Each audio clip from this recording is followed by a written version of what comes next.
la collection Grande Loge féminine Voix d'initié, transmettre pour devenir chez Conforme Édition.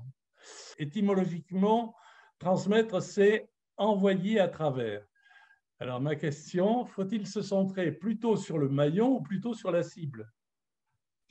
Je pense qu'on n'a pas le choix des deux. C'est à la fois le maillon et la cible, bien entendu. On va voir peut-être plus tard que ce qui est important, bien entendu, c'est d'avoir un bon récepteur si l'on veut transmettre. Donc là, il est question de cible.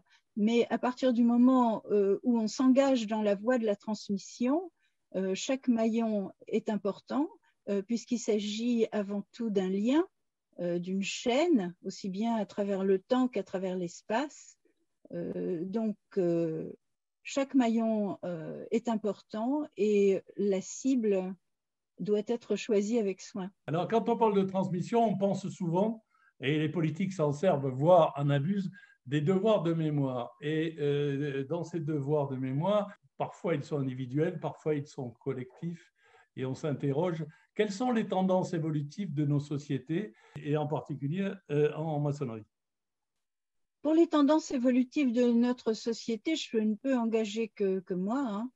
Je pense que nous avons depuis, en particulier depuis la Première Guerre mondiale, un certain nombre de commémorations et de fêtes comme l'armistice, voilà, qui nous obligent, qui nous rappellent des choses, mais que le discours est toujours plus ou moins stéréotypé.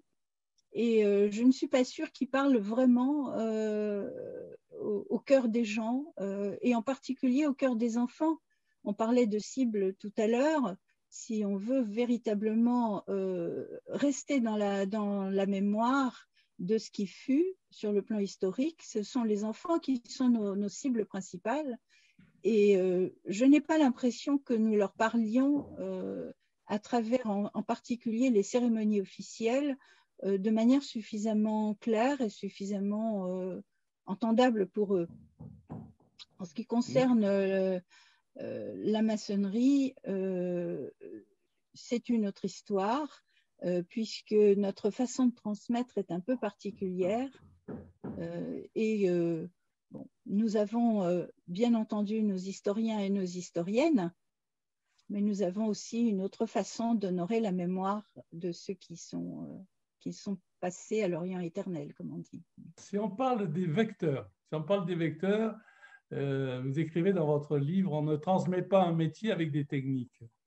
Et la question qu'on peut se poser, c'est est-ce qu'il faut transmettre les valeurs avec l'histoire, avec la politique, avec la spiritualité? Qu'est-ce que vous en pensez? Transmettre les valeurs, c'est primordial. Après, à mon avis, tous les moyens sont bons. Mais si on reprend la transmission d'un métier par la technique, c'est indispensable de transmettre une technique. Mais quand on a transmis une technique, on n'a pas transmis le métier. On a transmis les outils. Quand on transmet des valeurs, je pense qu'il faut le faire à plusieurs niveaux. Bien entendu par l'histoire, on vient d'en parler tout à l'heure, mais aussi et surtout par notre comportement, par la mise en situation, par l'action en quelque sorte, et également en maçonnerie par le corpus symbolique, mais je pense qu'on y reviendra. Dans l'histoire humaine, on a noté les évolutions, transmission orale, transmission écrite, aujourd'hui transmission numérique. Comment réagit la franc-maçonnerie et particulièrement la Grande Loge féminine? Je ne veux pas parler au nom de la Grande Loge féminine, je parle en mon nom propre. Ça, c'est sûr. Bien entendu, les vecteurs matériels de la transmission évoluent. Mais là, on parle surtout des vecteurs de la communication. La vraie transmission, elle n'est pas uniquement dans son support. Je pense que les supports varient selon les circonstances. lorsque on utilise la transmission orale, c'est qu'on est dans des circonstances qui sont favorables à la transmission directe, immédiate, sans médiateur. Et lorsqu'on utilise la transmission écrite, c'est qu'on est dans des circonstances peut-être un peu moins favorables qui nécessitent de laisser une trace parce que l'expression n'est pas libre tout de suite. Mais les révolutions technologiques actuelles font qu'on est à la fois dans l'immédiateté et dans la trace. Ce qu'on lance sur Internet arrive immédiatement et laisse des traces. Donc ça, c'est nouveau. Et on ne le maîtrise pas. Donc, en tant que franc-maçon, on a tendance à être assez prudent sur ce sujet-là, en particulier avec les technologies nouvelles, parce que ce que nous disons peut être interprété de différentes manières et on n'a aucune prise dessus. Mais c'est vrai pour tout le monde. Pour rentrer un peu dans le cœur du sujet, on va parler de la transmission au féminin, puisque c'est quand même la teinture de l'ouvrage. Alors, transmission au féminin, entre matriarcat et patriarcat, est-ce qu'il y aurait des nuances possibles qui limiteraient, éviteraient les abus entre gynocratie et phallocratie?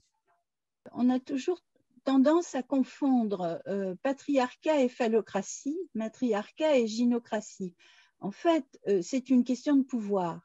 Lorsqu'on parle de patriarcat, on sait à peu près de quoi on parle, c'est-à-dire qu'on parle de direction du monde par la partie masculine de l'humanité. Lorsqu'on parle de matriarcat, c'est plus nuancé. D'abord parce que le matriarcat, ça n'existe pas ou presque, ou plus, si jamais ça a existé. On parle plutôt de matrilinéarité, c'est-à-dire transmission des biens par les femmes, du nom aussi éventuellement, mais même dans ces cas-là, dans ces familles-là, les hommes ont un certain pouvoir et peuvent avoir une représentation, enfin peuvent servir de représentants à l'extérieur pour leur famille ou leur clan. Donc ils ont une posture qui n'a rien à voir avec ce qui se passe dans un pur et dur patriarcat. L'idée du matriarcat, c'est un peu une utopie, mais c'est une idée de paix et d'harmonie entre les deux sexes, entre les deux genres plutôt. Voilà.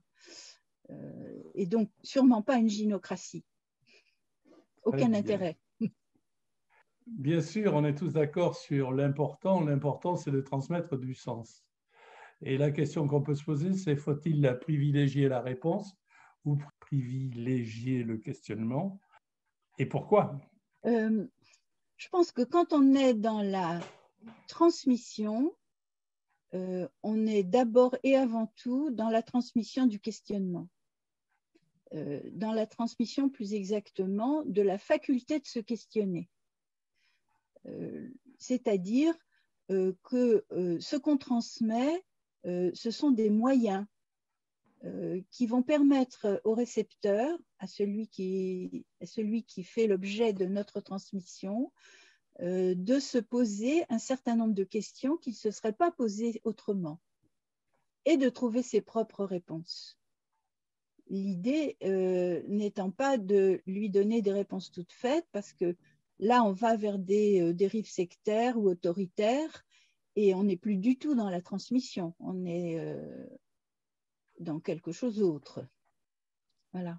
Donc, bien évidemment, toute la question et toute l'importance de la transmission, c'est de donner suffisamment de moyens à la personne à qui l'on transmet pour trouver elle-même son propre chemin. Alors, on va terminer par ce qui commence l'ouvrage, c'est la préface de Marie-Claude de Kervella. Elle dit, je la cite, « On ne peut transmettre que dans l'action ». Alors, comment agit la franc-maçonnerie en général et comment vous, les sœurs de la Grande Loge féminine, vous réagissez par rapport à l'action qui devient difficile avec cette pandémie? Lorsqu'on parle d'action, on n'est pas obligé de s'agiter non plus. C'est-à-dire que, bien évidemment, par définition même, la transmission est action. Et même le fait de transmettre constitue l'objet même de la transmission. C'est-à-dire qu'au fur et à mesure qu'on transmet, l'objet se modifie et évolue. Nous, bien évidemment, on est dans les instructions aux nouvelles arrivantes, aux apprentis, aux compagnonnes, mais ça ne change pas par rapport à ce qui se passe chez les hommes, chez nos frères. Actuellement, on a effectivement beaucoup de mal à se réunir et on est dans l'impossibilité d'exercer notre rituel et de créer un égrégore propice à l'échange et au partage, mais on essaye par tous les moyens de communiquer. Est-ce qu'on transmet en communiquant? Ça, c'est une autre histoire. Qu'est-ce qu'on transmet en ne faisant que communiquer? On se coupe d'une part de notre fonctionnement, et donc c'est en nous-mêmes et avec notre vécu initiatique qu'on doit puiser les ressources. Et c'est un grand chamboulement, c'est une mise à l'ordre intérieur qui a été provoquée par ces confinements successifs. On peut également, par notre attitude dans le monde, transmettre quelque chose de ce que nous sommes, et c'est ça le plus important, donner du sens en étant solidaire, en étant citoyen, en ayant un comportement le plus fraternel et le plus exemplaire possible. Et c'est une manière d'exercer et de transmettre. On va finir avec cette réponse. Merci Ginette Kafka pour vos réponses. Merci pour cet ouvrage qui nous aide de plus à nous poser nous-mêmes les questions sur lesquelles nous-mêmes nous devrons trouver quelques débuts de réponses. Merci, à très bientôt. Merci, au revoir.